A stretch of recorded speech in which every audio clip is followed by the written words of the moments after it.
ladies and gentlemen, very good morning. I'm honored to present before you a brief sketch about the India Study Mission, an introduction to the speaker of the day. About India Study Mission.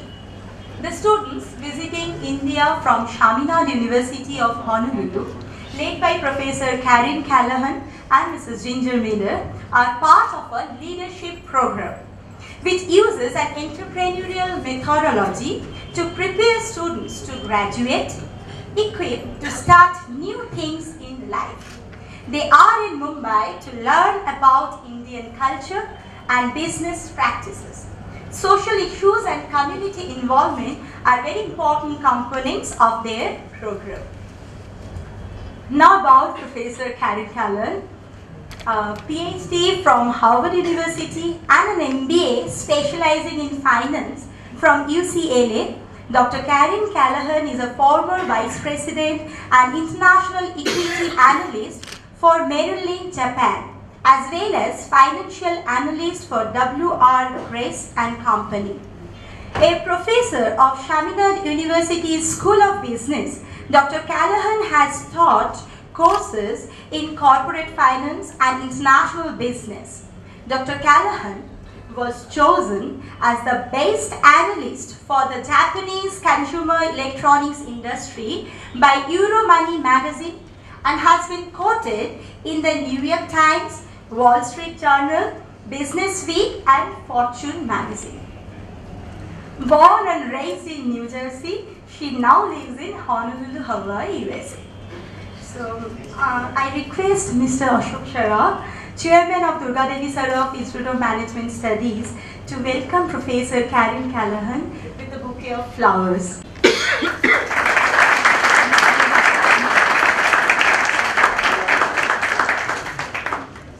Thank you, sir. Thank you so much. Now, to begin with the formal occasion, may I request Mr. Ashok Saraf, Chairman of Durga Devi Saraf Institute of Management Studies, to deliver the welcome address.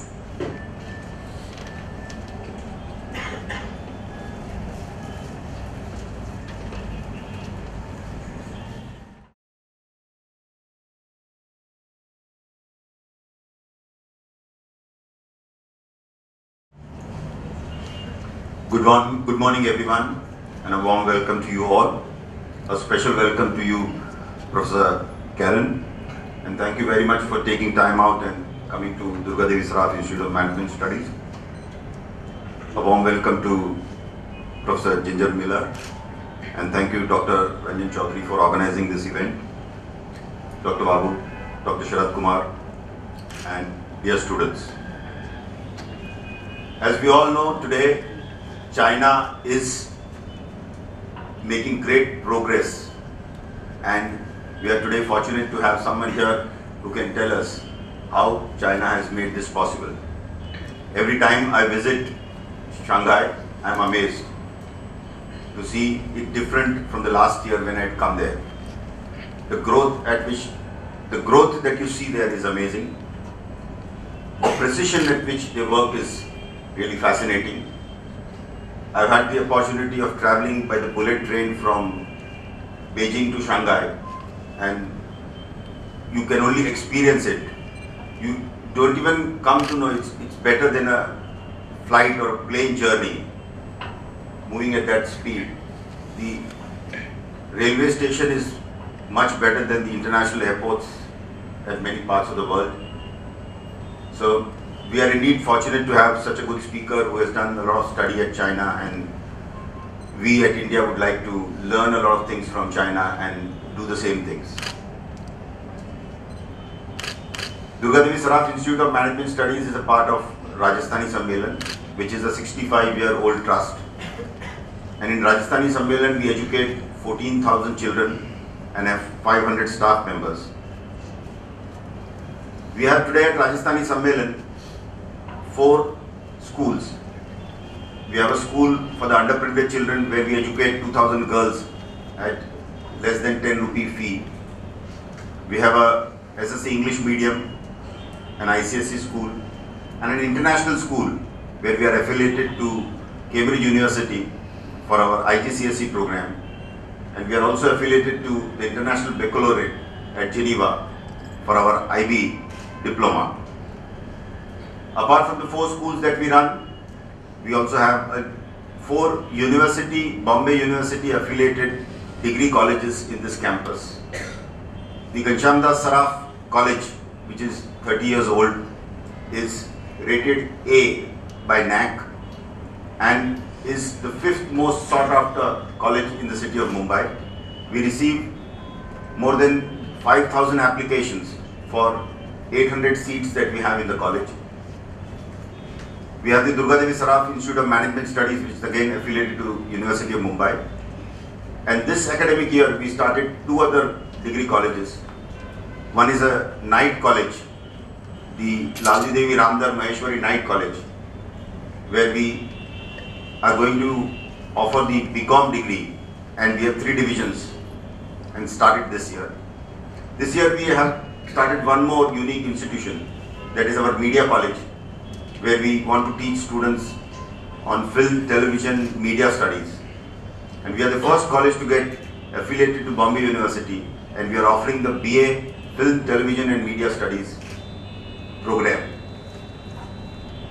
2 of our institutions in the campus are AICT approved. The Durga Devi Saraf Institute of Management Studies is a AICT approved institution, and so also our Devi Prasad Goenka Management College of Media Studies is also AICT approved. Apart from that, we have the hostel, we have the counseling center and many other educational activities. I will not take much more time, and I will like to hear from Dr. Caryn about how China has made it possible and how we at India can also do it. Thank you.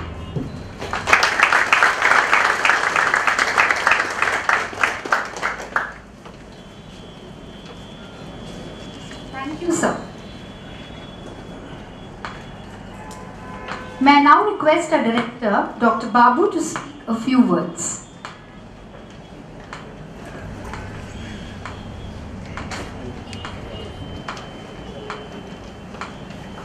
Thank you, Prof Callahan.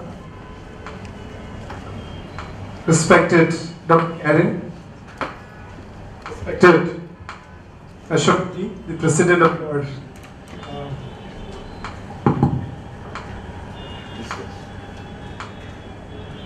Sammelan, and my dear colleague Dr. Sharath, and the distinguished guests Dr. Ranjan and students from Chaminade University, Ms. Ginger, my dear faculty colleagues, and my dear students, and the other invitees. You cannot ask for a better day to talk about China. I am not talking about the day wherein Germany won the coveted football crown. I am talking about the chief of our country sitting now in Brazil to negotiate and ask to set up a bank that's going to be established by BRIC nations. And this year is a phenomenal year. We have a new government with a lot of hopes and a lot of initiatives. And we are going to talk about China today. And I'm not going to stand between you and Dr. Caryn, but let me take a few minutes. China is a country that resonates different feelings to India. We look them as a superpower in Asian region. We look them as a mysterious country. At the same time, Indians can never ever ignore China. Just to give you a few statistics of this particular country. In fact, Dr. Caryn is an authority, but with my little experience, China spends $1 billion every day for their country. Just to give you a relative comparison, I mean, what you do with your WhatsApp, the total worth of that company is $19 billion, and China spends $1 billion every day. They spend half of cement consumption of the whole world. They spend 1/3 of aluminum. as Ashok sir mentioned, they have the fastest train of the world today. So for the West and for the others, India and Asian countries cannot be ignored, especially China.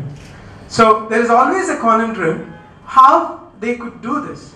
For 30 years, one country clocked 9% of GDP. What's the magic? There is again a conundrum. A lot of people have a different opinion. Jim Walker, the man who coined BRICS, still doubts the data and calibration. But the whole world believes and they think China has got potential. But again, coming back, India as a country can never ever be ignored. We are trying to catch them up. And I'm sure with all youngsters sitting here, with more than 300 million youngsters, we can do wonders. And let us hear from Dr. Caryn, what is about this China urbanization? With this little word, I would like to thank Shabala and over to Shabala.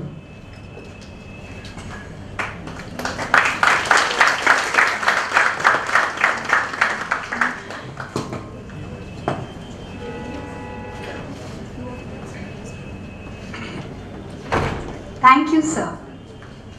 Without much ado, may I now invite Professor Caryn Callahan to please deliver her address.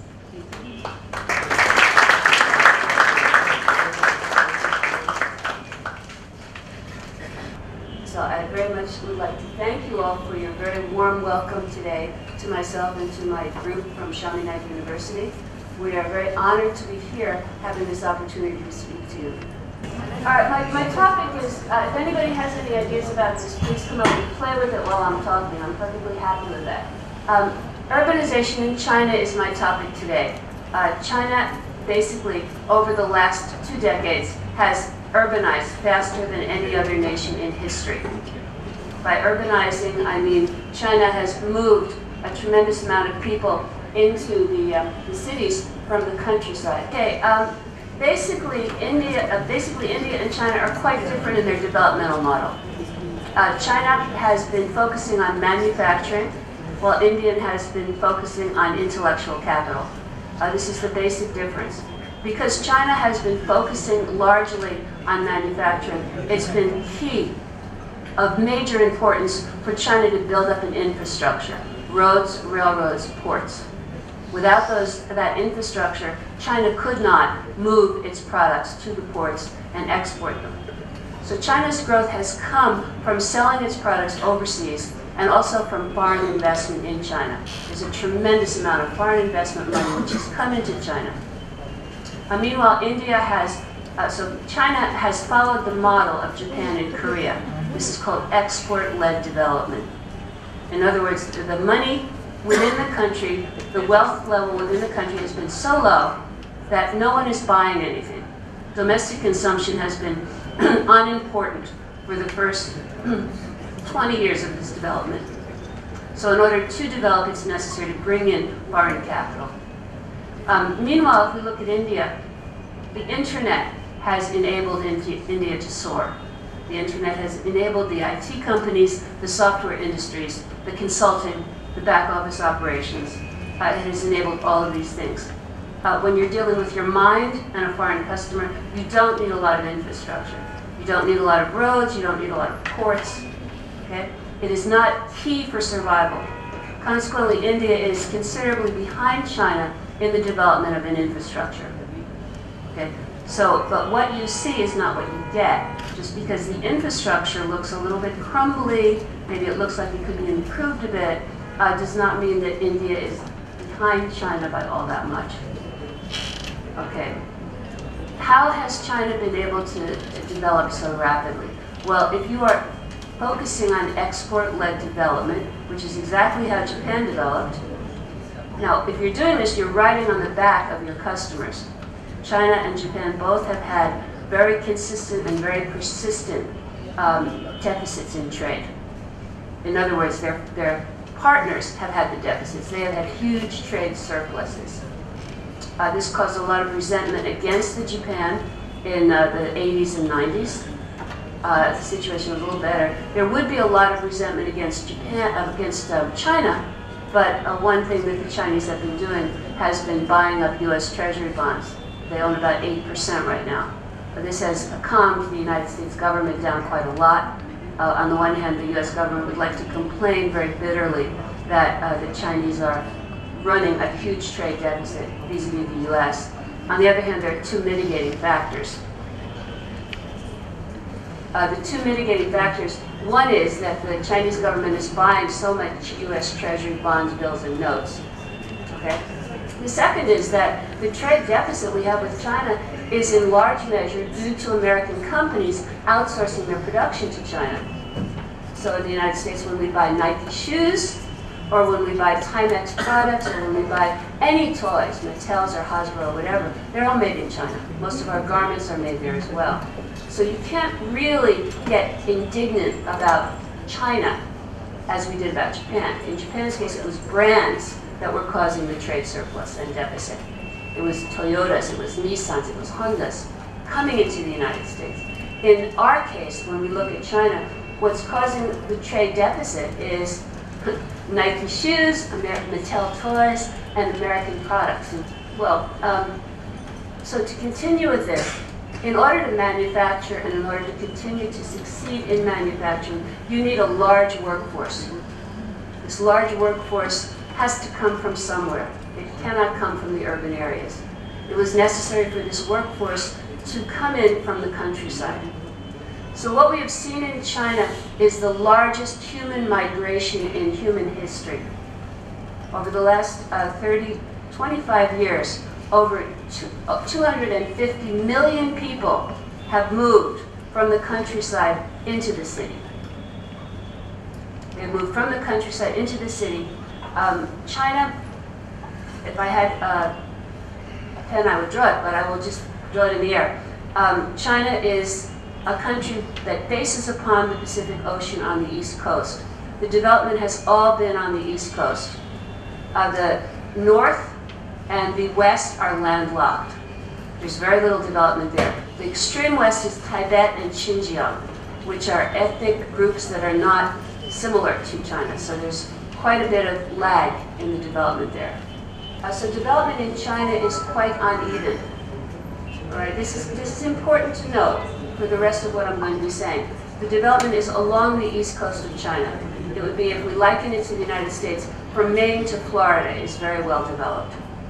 Okay, meanwhile, the area going out toward Chicago is beginning to develop. It's beginning to develop for one and only one reason.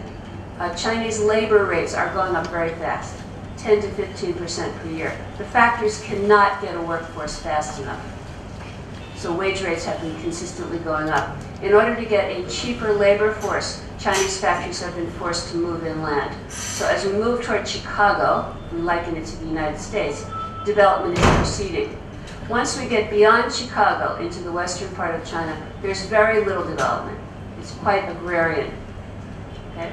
So these workforces have moved into the urban areas. So China, I think you can imagine that China has a problem here. They have a two-tier society, a society of urban dwellers whose lifestyle is quite comfortable. The average GDP per capita in the cities is over $1,000 per year. Given that the purchasing power parity of the Chinese yuan is about 3 times that of the US dollar, $1,000 is quite hefty. Many people are making $1,000 a month.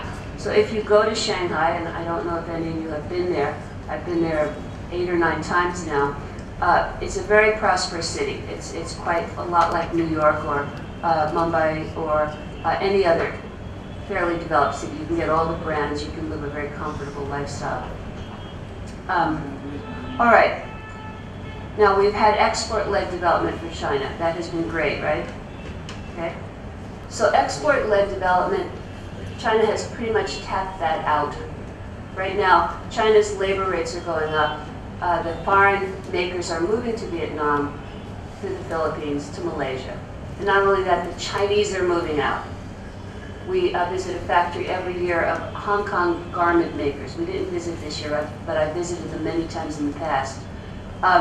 First of all, they moved their factories to China about 8 years ago because it was no longer competitive to make garments in Hong Kong.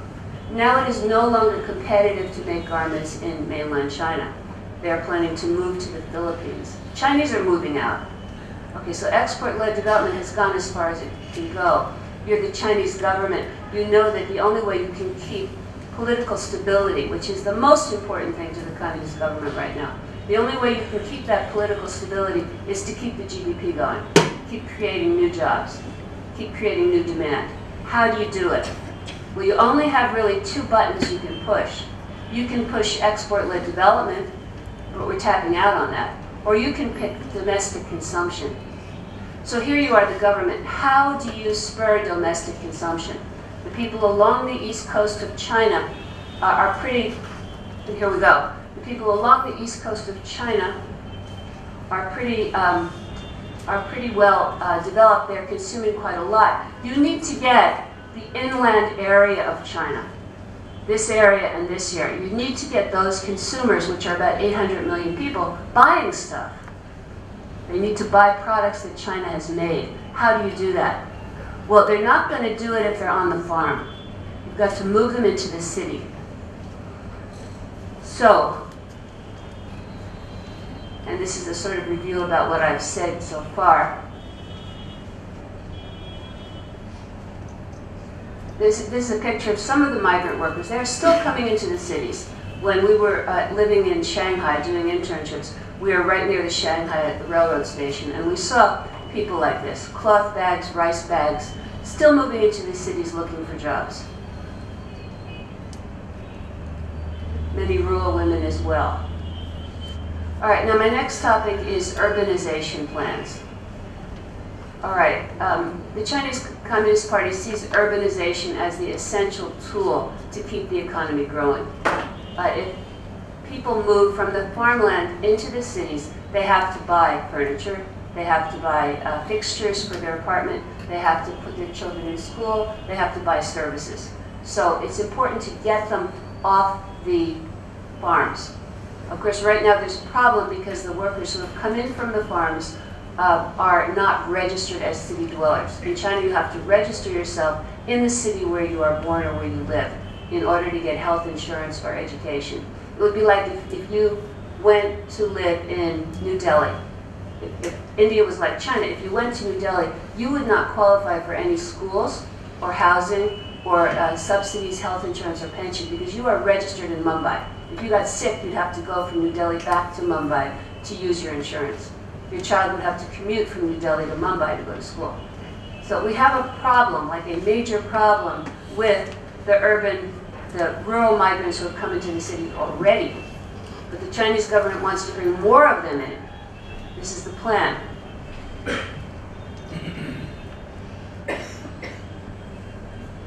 So right now, globalization, globally speaking, urbanization is one of the key drivers of economies. Right now, about 50% of the world's population lives in cities. Both India and China are below this rate. Okay? The number is going to be increasing to 7 out of 10 by 2050. But China plans to be even more ambitious. They want to have 2/3 of their population living in cities by 2025. That implies almost 10 million city dwellers. Here's the statistics on China's plans. In 1978, there were 172 million urban dwellers. In 2005, 572. The plan for 2025 is 950. So if you are the United States or Japan, you would give all sorts of marketing campaigns to encourage the farmers to move to the cities, or you'd pay them some subsidies and you, please move, right? China doesn't have to do that. China is a totalitarian government. They can sweep into a village and say, you're all out of here in 2 weeks. We built you some housing about 50 miles away, so we expect you all to move there. Farmers do not own their land. In China, no one owns land. The government owns all the land. You lease it. So the Chinese government can be quite cavalier about this. The premier said urbanization will issue in a huge amount of consumption and investment demand, increase job opportunities, create wealth for farmers, and bring benefits to the people. All right, if we look at urbanization comparing China and Japan, in 2025, about 70%, if this works, if China's grand plan works, about 70% of Chinese will live in cities of more than 1 million people. 46% of Indians will live in these cities. The speed of urbanization, China is going to add 400 million city dwellers, while India is projected to add 215. Okay. However, the farmers are not happy about this. There have been, every week there are several rural protests where farmers protest the fact that their land is confiscated. This is also common in India when new land development is going. I've read the story of Tata and the factory that they built near Calcutta. The farmers made such a fuss that Ratan Tata just said, tough, I'm moving out, and temporarily or permanently abandoned his multi-million-dollar factory.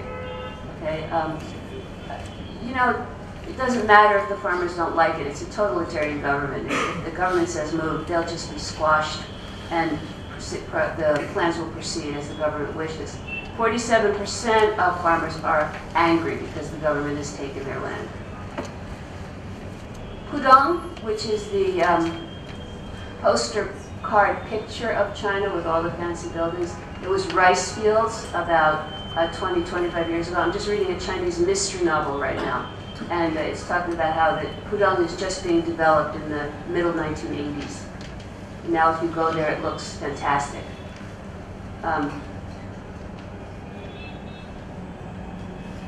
All right, in order to do this, there's going to be some downsides. China is committed to urbanization. Everything I've read out of China the last couple of months indicates that this is still their policy. State spending will have to average about $600 million per year for new infrastructure. A heavy investment is also needed for education and healthcare. Strong growth in jobs is vitally important. And here's the thing, right now we have a lot of migrant workers in the city in China. Their roots in the countryside run deep. When there's a downturn in the economy, these workers will lose their jobs, but no problem. They will go right back to the countryside and resume farming. It's not like there's a slum area in any of Chinese big cities. There are prosperous urban dwellers, or else there are out-of-work factory workers who go back to the countryside. But if you remove the countryside, then you create the possibility of a permanent underclass of city dwellers who have no job and no place to go home to.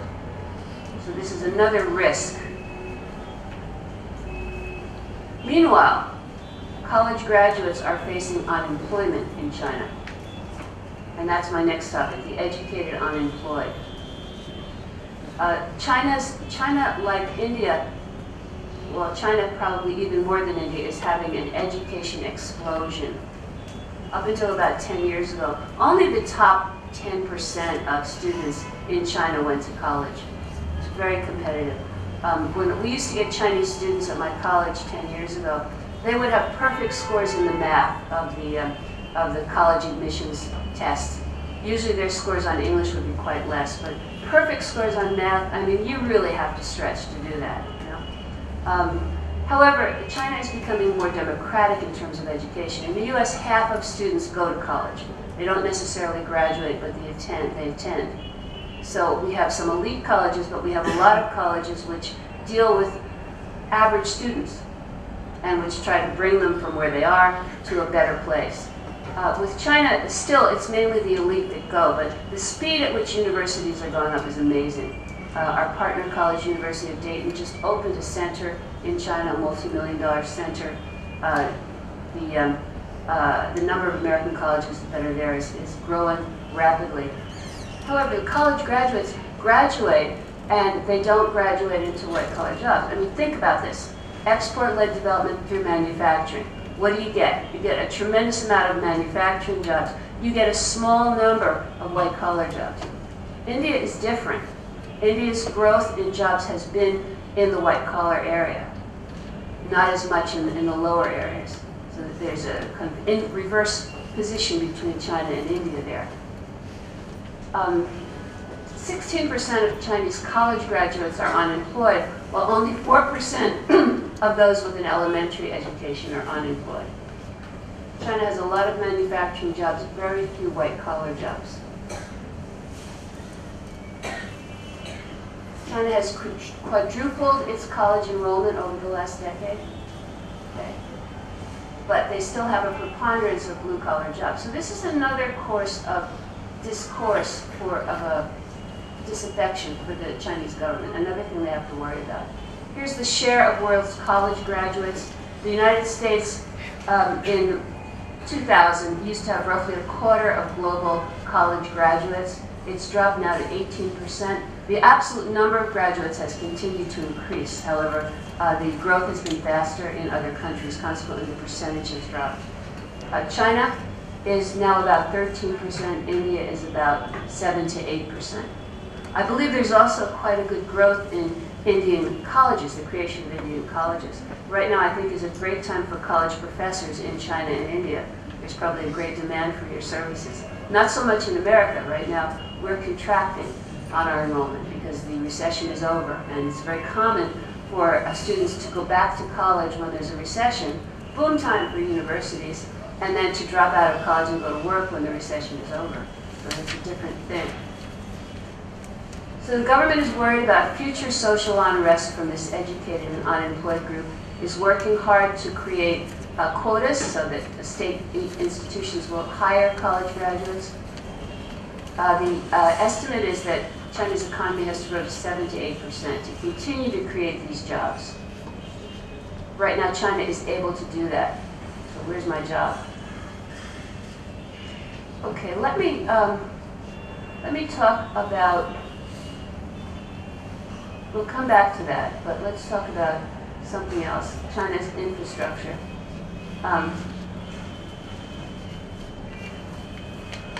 Okay, urbanization makes great demands. If we compare China and India, over the next 2 decades, China is going to require 40 billion square meters of floor space. This is equivalent to 10 New Yorks. This is what China is going to need in infrastructure in order to bring about this urbanization. Roughly speaking, it's also the area of Switzerland. In the case of India, it's projected that 14 to 18 billion square meters of floor space will be needed. This is equivalent to almost 4 New Yorks. So urbanization puts great demands on the infrastructure. Right now, you can't beat Beijing, Shanghai, the major cities of Japan for infrastructure. This is Beijing Capital International Airport. This is our group at Beijing Airport arriving a year or two ago. If you look at infrastructure comparisons in terms of railroads, India has some pretty good railroads. They're a legacy of British colonial rule, but some of them are in disrepair, some of them are not very efficient. The US has more rail lines than anyone else, but ours is getting pretty old too. China has these high-speed railroads that we heard about a little bit ago, which are fantastic. They also have the maglev, which is German technology. The car floats above the track magnetically, going from Shanghai Airport to nowhere in the middle of town. It doesn't go to a good area, so it's not very popular, but it's there. If we look at other parts of infrastructure, roads, the US is top, but China is growing fast. India has a lot of roads. Not all of them are paved though, right? So here's roads in China. You can see they're quite fantastic, very much American style. Why are they American style? Because China has brought in top engineers from all over the world to build the infrastructure, has not tried to build it itself. There are more of China's roads. They're facing traffic problems, as you are. There's the high-speed rail. When we talk about high-speed rail, we need it has an average speed of 200 kilometers per mile or higher. These were launched in China only in 2008. Some of our students rode on it this summer to go to Hangzhou, Suzhou. The high-speed rail spans 6,200 miles. It serves over 100 cities and carries 2 million people daily in great comfort.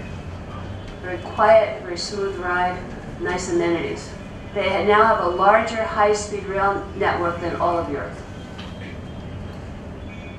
This is the high-speed departure station, as you mentioned. It's just better than a lot of airports, right? It's a fantastic ride. And there's the railroad station. You can see the tracks coming out of it. I'm not going to show you, just to elaborate on this, they have first class, second class, dining cars, business cars, VIP tourist cars. They're totally smoke-free. They also have areas for the disabled. They speed through the city. Now you would not know where in the world that is unless you saw the Chinese characters. It's typical of the speed at which China has urbanized. However, China is facing a pollution problem. China's power comes largely from coal. China's use of coal far surpasses Japan and the United States. It's the largest single source of energy for China, and it's 70% in fact. And the problem is not only is coal polluting, but the method that China uses to refine the coal is highly polluting and highly inefficient. One of our company visits was to a man named Manny Menendez in Beijing, and he has just built a factory with some Chinese partners to, wash coal. In other words, to find a method to make coal less polluting. Okay? The Chinese government is also committed to cleaning up their environment.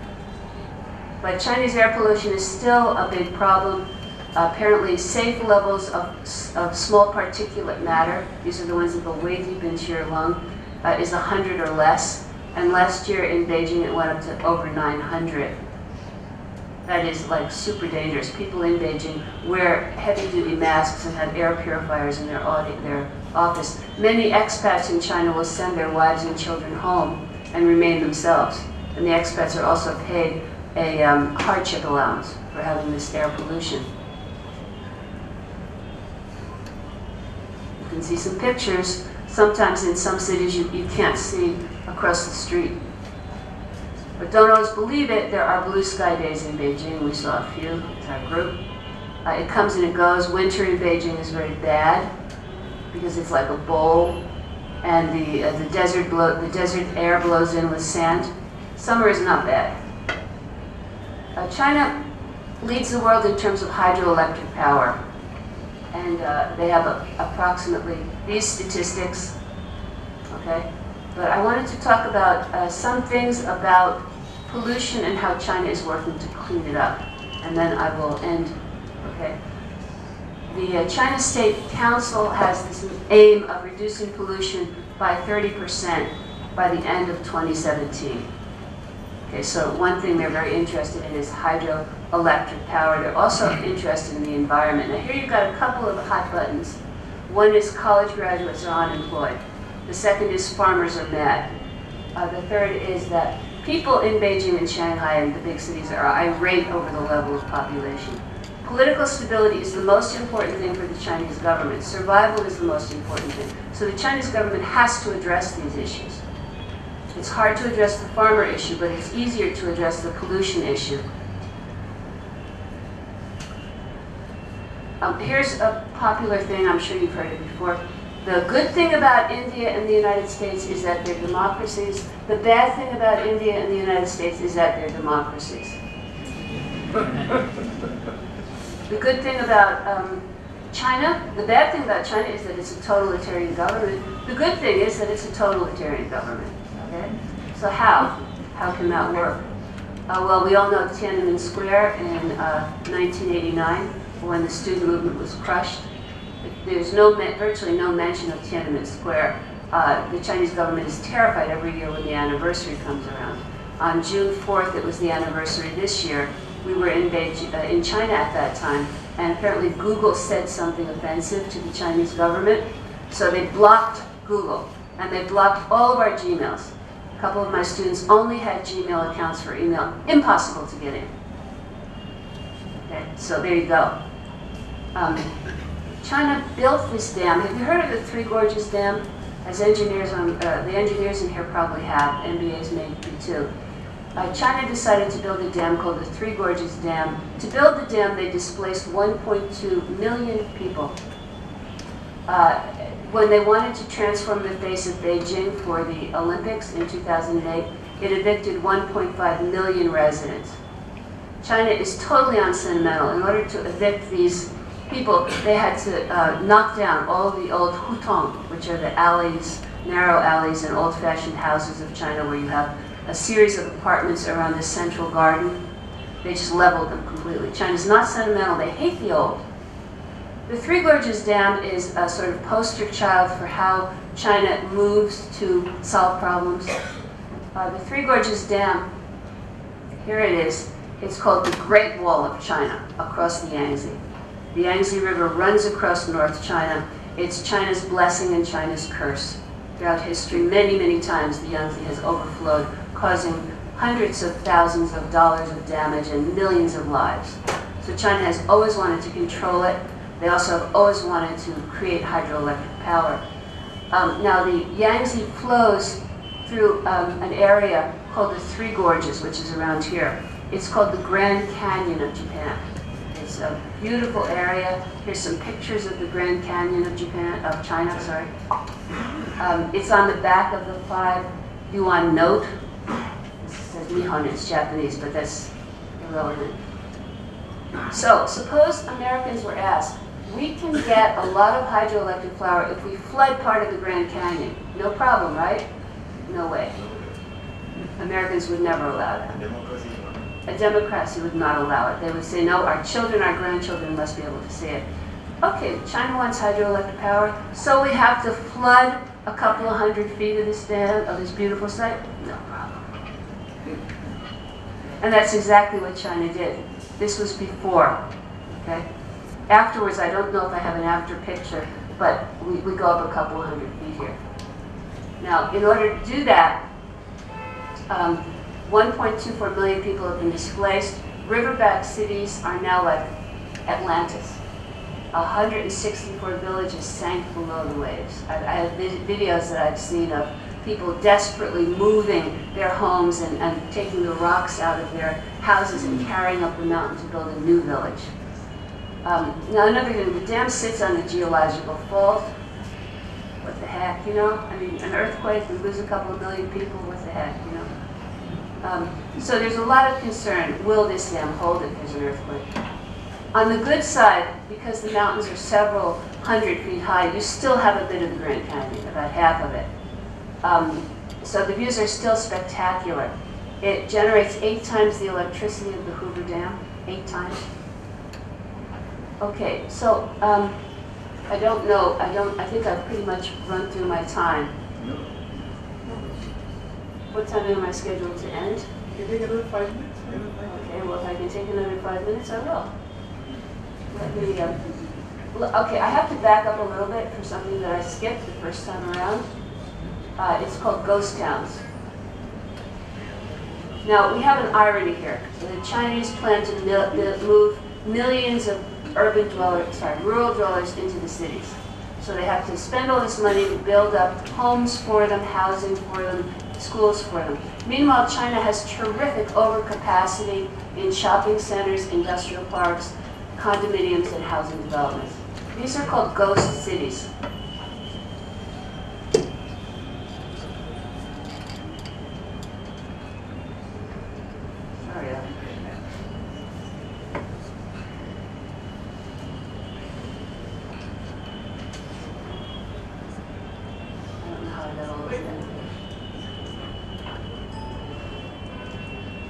Okay. One example is a new South China Mall. It has 5 million square feet. It can host 2,350 shops. This is larger than the Mall of America, which is the biggest shopping center in the US. In fact, it's the largest shopping center in the world. Only problem is it's empty. It's been empty since 2005. Okay? Here's some pictures of it. You could, if you wanted to ride the merry-go-round, you could have the whole thing to yourself. There's nobody else on it. All right, this deserted mall is a symbol of China's rapid urbanization and runaway investment in real estate projects. There are massive development projects that have been given the go without proper marketing and business research. I've seen several of them. With the tech parks, you know, sooner or later you may get clients. With these malls, you know, as we speak, they're crumbling. They're not being maintained very well. There's also a whole bunch of ghost towns. And these are more interesting. These are condominium developments. They're entire towns which could hold a population of thousands of people, and they're deserted. But they're not ghost towns in the sense of a ghost town being a town that nobody owns. All of the apartments generally belong to someone. The Chinese, a cultural trait of the Chinese is that they love land. They want to own land, they want to own property. You cannot own land in China, but you can own property. So these developments have been sold. They've been sold in this huge housing bubble that China has had. People have bought them thinking, perhaps my son or my grandson could use it, but there's an opportunity to own property, let me grab it. So here's some photos of ghost towns. I would not mind living here. I like peace and quiet. I don't like it when my dog barks and annoys the neighbors. This way I'd have no neighbors. It would be wonderful. This is a ghost town. Nobody lives here. Okay? Nobody at all. Here's number 4. Yet another ghost town. It seems ironic in a country planning to move 250 million people from the countryside to cities in the next 20 years, but you cannot move these poor farmers into these expensive condos. It's not going to work. So you have expensive condos and houses sitting empty, and you're going to have 250 million farmers being moved in with no place to live. It's a kind of strange thing. Dozens of the tech parks and investment hubs sit empty as entrepreneurs and companies move past them. Credit was very easy. You could just go into the banks with very little in the way of collateral and borrow huge amounts of money for property speculation. And the governments of the cities, you know, the land belongs to the cities and to the state. So they were eager to sell their property to developers. I mean, not sell their property, but lease their space to developers. As I mentioned, many of them have been purchased. People love real estate. They buy for their children. They speculate that housing prices will go up. If you have all these population increase, it certainly will. And low property tax means low risk. You lose nothing by hanging onto the property. And we saw one. I mean, I saw several of them. This is a giant development called The World. Okay, here, just this is my closing remarks, but unlike most great cities in the world, Beijing is not a port. It's not on the ocean. It's quite far in. Before the high-speed train that they built, it took about 2 hours to get from Beijing to the coast. So the city of Tianjin has been its port. And now they have a high-speed train that goes in 40 minutes from one to the other. Tianjin, I mean, it's a big city, but it's not big enough for the Chinese. So they're doing a massive reclamation project in Tianjin. We visited a couple of the industrial zones under construction and some of the residential housing developments, which will probably be ghost cities in another 5 years. And I wanted to show you, this is the projected development. It's going to be called The World, and each of these islands will represent a different part of the world. This would be, I can't remember which is which, but for example, this would be Asia. All the houses would be built Asian style. This would be Europe. All the houses would be European style. America, all would be American style, and so on. There's supposed to be an indoor ski slope, a seven-star hotel, and various other things here. Now, where is it right now? Well, right now it is a salt marsh. What they plan to do is reclaim 469 square miles of land. This would cover, our island of Oahu is about 600 square miles. This would cover 5/6 of it. Here's what it is right now. Not too promising, is it? We drove for miles and miles, like an hour and a half through this glop. It's all going to be land and tech parks and fancy homes in 5 years. And this is another picture of it. There's oil in the Bohai Sea. That's one of the reasons for this development.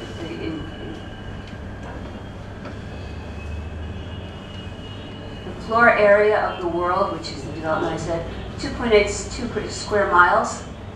The water is 1.8 square miles, the land is 1 square mile.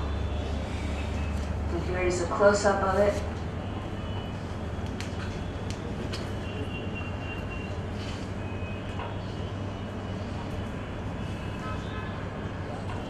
Remember, this is all muck right now. This is the artist's idea of it. So will this be a ghost city in 5 years or not? I don't know. But when we were there, we saw people, and this is our group that year, we saw people buying these properties while we were there. They have these little mock-ups here, and customers would go up and they'd look at the mock-up, and then they'd go up to the cubicle, and you could see them writing papers and signing their papers and filling it in. There were about 8 or 9 people in cubicles there while we were there. We were only there for about an hour.